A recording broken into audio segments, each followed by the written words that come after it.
حضور اللہ تعالیٰ نے حضرت ابراہیم علیہ السلام کو خلیل اللہ کہہ کر یاد فرمایا ہے.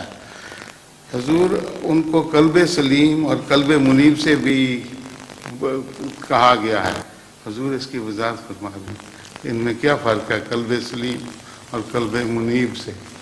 قلب سلیم تو وہ ہے، سب سے پہلے تو خلیل اللہ جی وہ اللہ کے دوست تھے، اور ہر وہ شخص جو اللہ کا دوست نہیں تھا اس کے دشمن تھے، اور بہت بڑا لقب ہے اللہ کا خلیل ہونا.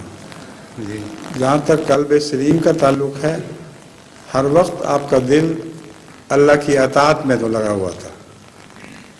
سلیم محفوظ چیز، ہر شر سے محفوظ کو بھی کہتے ہیں، اور امن میں آئے ہوئے کو سلیم کہتے ہیں.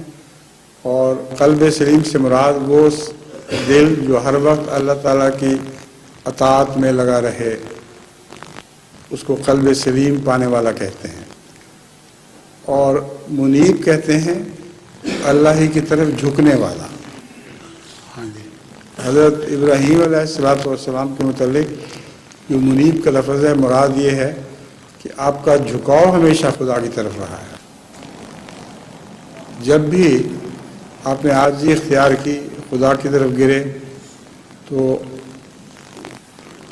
اللہ تعالیٰ نے اس بات کو پسند فرمایا، اور اس لیے آپ کو منیب بھی کہا گیا.